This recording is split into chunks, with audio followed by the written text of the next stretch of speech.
Star 1013, Jon Manuel here in the studio. Jessie Ware. Hi. Thank you so much for stopping by. Thanks for having us. It's been a busy past week for you. Yeah, it's been a lot of flying, a lot of going to different festivals, but Chicago, wicked. Lollapalooza. Yes. Montreal for Osheaga. Wow. Boston for my own show. And then Central Park. Central Park. How cool was that? That was really cool. I mean, I love New York. I think San Fran and New York are my two favourites. And just to be playing in the park was so lovely. It was really good fun with my best mates as well. You know, like I love the Disclosure Boys so much, so it's always such fun to hop on there. Well, and you'll be playing in another big park tomorrow night. Oh my god, I can't Golden wait Gate for this. Park, San Francisco. I've been so excited for this. Is it cool to play outside?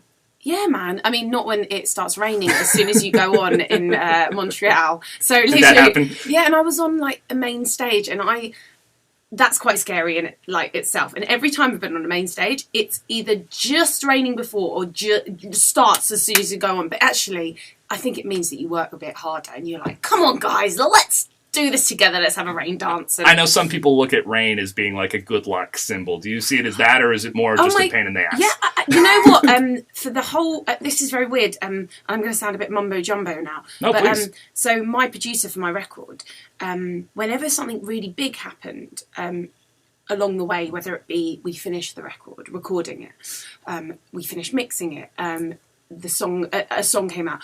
It would rain, and it became this really symbolic thing. And he always thought it was his mum blessing it. He's African, and in African, like it's completely a blessing. And his mum passed away like 2 years ago, so he thinks it's his mum blessing us every time something like momentous happens. How powerful is so, that? Yeah, I bring on the rain. You know what? I'm not complaining about. Well, rain. I did see some sprinkles on my way to work this morning, so outside lands. Let's do this. Let's rain. No, let's make it not. It's fine if it doesn't rain. It's good luck either way.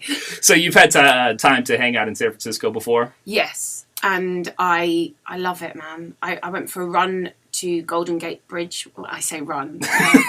A brisk walk. Brisk walk halfway and then stopped for coffee and donuts. I hear the Mission's really good for Mexican. Mm-hmm. And that's quite a cool area, isn't it? I sound like my mum or something. That's quite a trendy area.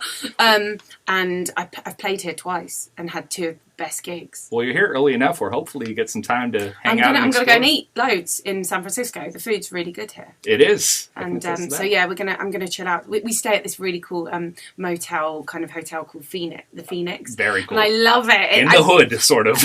Well, yes. We like, you know, I feel like I'm on the run in there, but I feel like I'm in True Romance or Thelma and Louise when I'm there. Yeah, you don't want to walk too many blocks in the wrong direction, but it's a very cool place to stay. Yeah, it's wicked. So you have a lot of fans, but there are probably also a number of people who are just becoming familiar with your music. Absolutely. I first kind of became hip to you thanks to Idolator, one of my favorite websites. Oh, yeah, okay, cool. Yeah, big supporters. Nice. Do you pay attention to the publicity you get, or do you try to kind of tune that out? I'm always thankful for it, and it's always really nice. I don't go out and look for it, but you know, the kind of joy and terrible thing about Twitter is that people at you, and so you if you check your ats, which I do, and you know, you will see things. Did you see what so and so said about you? Yeah, it's funny because I you know, usually people, touch wood, people have been quite nice to me, and I feel like I've had a really good run on this album, considering it's my first time really doing this. So but yeah, so I don't really seek it, but you know what, sometimes if I feel like I wasn't sure about whether I did a good performance in a live show, I'll maybe read the reviews just to be like, even confirming that and be like, yeah, you got to try a bit harder next time. Right. But with like the album reviews and things like that, I didn't look at any of them because I was just like, that's my album. If you like it, wicked, but if you don't, I don't want to know at the moment because I'm a newbie and I'm scared. I think that's probably healthy. Yeah, I think you can like fixate on it otherwise. Correct me if I'm wrong, but I read that you're friends with Adele. Yes, I do know Adele. One of your BFFs. I do know Adele. She's I got introduced to Adele through my friend Jack Pignato, who they're on the same label in London, and yeah, she's kind of definitely, like, we've had some fun nights together, and she's a good girl. She seems like a fun person. Yeah, she's a nice one. I really respect the way that she deals with her fame. I mean, you know, when she had her baby, the media wasn't even able to find out the boy's name for a couple of months. And, you compare that to some celebrities who go sell their baby pictures to a magazine for a couple $1 million. I get the feeling that you would be more along the valuing your privacy route, or... I definitely, I mean, I live a very normal life. Sometimes it feels a bit weird and you have funny things happen and you kind of have to pinch yourself. But I like to live a normal life where I live with my boyfriend in a flat in London, and I don't want to ever jeopardise us not trying to be as normal as possible, because he works in a school, and wow, yeah, and do his students? Is he a teacher? He works with the kind of more troubled kids in the learning support unit, and so all these weird things can happen that was just sometimes fabulous and sometimes a bit overwhelming, and he really balances me out, so I'm not too much of a madam or diva, and I'd want to be private. Like, I don't ever want to ruin the chance to be able to live a quite normal life by having, the paparazzi things. I don't get that, which I'm very lucky about. Yeah. And I've had it a few times. I've had it a few times where if I've been at an award show and, and you can see, they're trying to, photograph up your, skirt or something. And you're just I'm like this. I didn't know what to do. I crossed my legs and I was, scared and I didn't know what to do. And I was in this cab and I was kind of saying bye to my mum. It's all really... it's all not very nice and really intrusive, so I'm very happy that I don't really have that. Yeah. When's the last time you had to pinch yourself because something was happening and you were like, wait a second? What? It's something that I can't say, which is so annoying. Something that I can't say, which is so annoying. But actually, who was really... I've never had so many people atting me on Twitter from Adam Lambert. Posting Wildest Moments. Awesome. He's so nice, and I loved him in Idol so much. Yeah. And he posted my video for Wildest Moments. People love Adam. They do. The Glamberts are a ferocious bunch. They were like, thank you so much, Adam. I really like this. I feel like I need to give Adam a hug and say thanks. Well, and that's the very cool thing about Adam Lambert is he really is a fan of music. And, I've had a couple of people say that, Adam Lambert just sought out my video nice and guy. gave me a shout out. Yeah, very cool guy. So your album has been out for a while now. Yes. I want to talk about that in a sec. But this summer, I've really enjoyed hearing some of your collaborations, like Mayor Hawthorne. Oh, yeah. And Miguel. Yeah. And what have been some of your favorites? That Miguel situation was a bit of a pinch yourself. Yeah. I got the call to be like, do you want to be on Adorn? And I kind of immediately was like, oh my God, no, because it's too perfect. I don't want to be on it because it's too much of a good song. Mm-hmm. And then I was like, actually, I don't want anyone else to be on it, so I definitely want to be on it. And I love Miguel so much. And that song is so perfect, and I definitely didn't need to be on it, but it was very kind of him to ask me. So I kind of jumped at the chance, and he just supported Alicia Keys in London. So we started our session at 11:30 at night. I'm usually in bed by that time, so I was I was having to keep my eyes open like this with my fingers.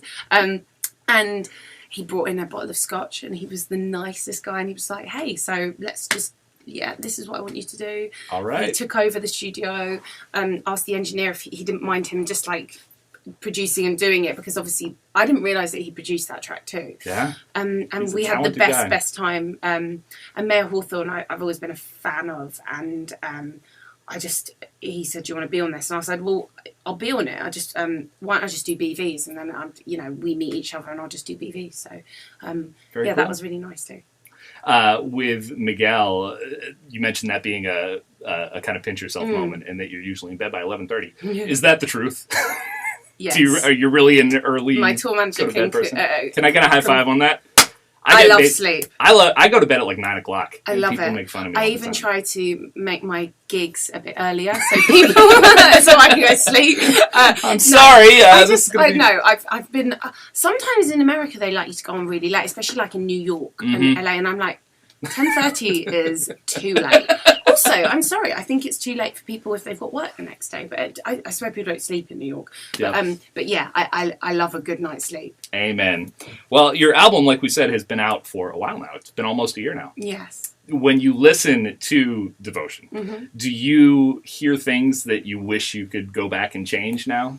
You know what? I haven't listened to Devotion, the album, for probably since it got mixed.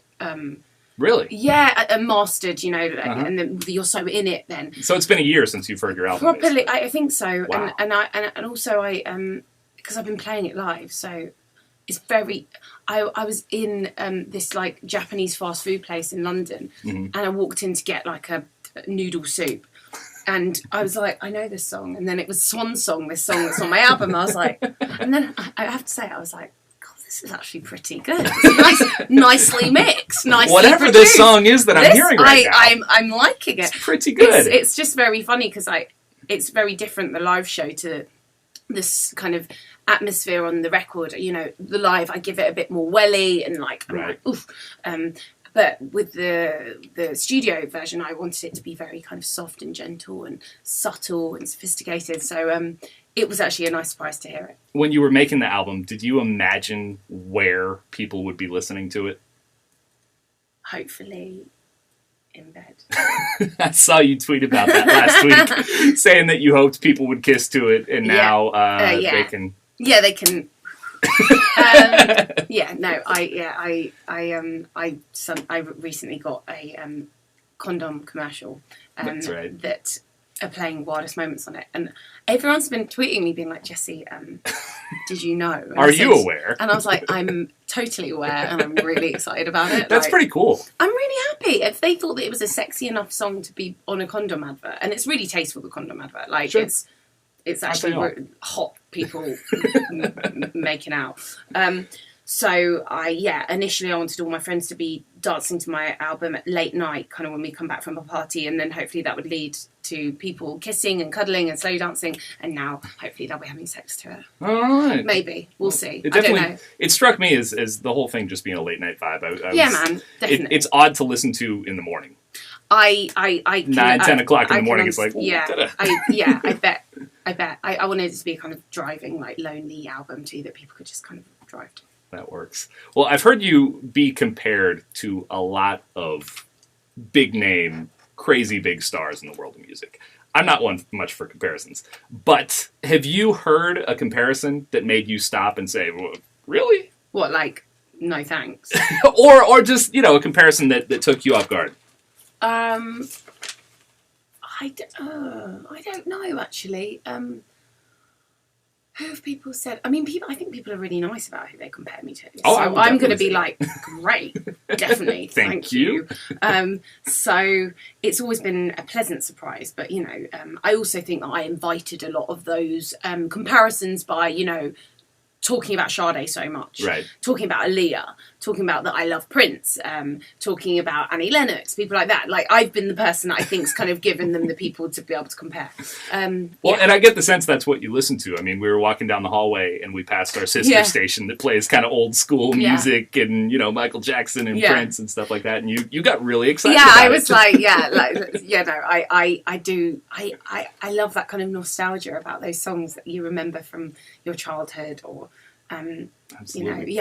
Music takes you back. Yeah. And someday I'm sure Devotion will do the same for people. Well, that'll be nice. They can say, isn't that the song that this baby was created to?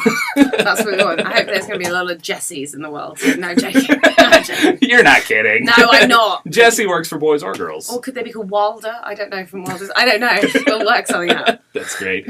Well, have you been working on any new music, or have you been too busy touring? I mean, I have started working on new music, but it's very, it's a funny time where it's like so full on at the moment. So I'm doing this tour, but it's more of a festival one. And then still doing festivals in the UK. I mean, but I have been working and it's been really nice. And I think, I've got a few songs that are ready for that I want on the album, but I'm still just kind of sussing out the mood of it. Because I think as soon as I've got that, then the rest will come. But it's been really fun. Do you have a sense if it's going to be another late night album, or are you? I think it's. I'd like it. I think I'd like it to be a late night album, but also maybe I think it's been really important that I've got this experience of playing live and being able to understand what people react to, which I didn't know when I first wrote my album. Sure. What people would like and which bits would get them in live. So I'm now thinking about how I make songs to perform to an audience, the people that I've met along the way that are being so lovely and the ones that get them going. So it's quite nice to have that kind of thought in the back of your mind when you're trying to write something. Be like, I mean, there's definitely going to be guitar riffs in there still. But I mean, I definitely wrote quite a Kings of Leon song the other day, and I was like, maybe I need to rein it in a little bit. I love Kings of Leon, and basically I'm just going to try and headline, Lollapalooza and do a guitar. I'm going to learn the guitar and do all my guitar solos. Awesome. I would love to see that. Yeah, it's definitely not going to happen because I like false snails too much, unless I'm going to do acoustic Spanish guitar. All sorts of options. Yeah. Oh god, it could be an absolute mess, this album. No, it won't. It'll be nice, I hope. Fingers crossed. Well, the album is available now to download, purchase. Yes. I'm sorry, not Lollapalooza. Outside Lands tomorrow. Oh, I can't wait, Golden Gate man. Park. Are you looking forward to seeing other folks on the lineup? Well, Rye are on after me, mm-hmm. and I've missed them every time I've been at a festival. Tomorrow, I am watching them. All right. I can't wait. And then fingers crossed, D'Angelo is playing. I know he cancelled a few, so I mean I love D'Angelo so much. So the fact that I'm going to be on his stage before him, I'm kind of thinking I'm just like basically a support for D'Angelo. There you go. Yeah, you are. Yeah, you're getting people warmed up. Basically, sure. And then Paul McCartney, I think I will definitely check out. I think I'm missing the day that Daryl Hall and John Oates were on. Are you a fan? I love them. It's like yacht rock kind of blue. I love that stuff. Rock. That's awesome. I really hope they're on my day, but I kind of know they're not. So I'm gutted about that. You might have to get a little case of something and stick around town. If you're sick, you can't get on a plane, right? I know, but I am looking forward to going to the Google terminal in the airport. They've got Pinkberry there, so I do like San Francisco for their Google airport. It's really good. It is. They've got really good deli and everything. They have Pinkberry other places too, right? Yeah, I could just see it at Pinkberry. Not just at San Francisco airport. I know, but I just found that really novel. Yeah, it's a very cool place, and the Bay Area, obviously with Google and Twitter, there are lots of things to check out. So I was really impressed that they had that nice frozen yogurt in their airport.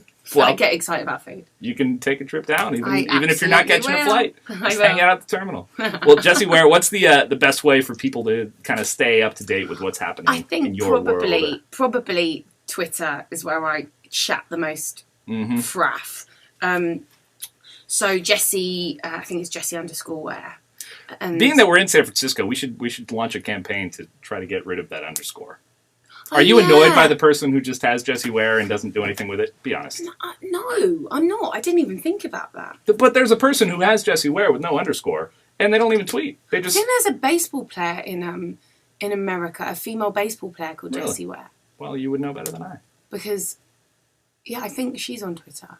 But no, I'm all right about it. Okay. But maybe I should try and do that. You don't mind the underscore? Because I've got no underscore on... This is very interesting stuff, guys.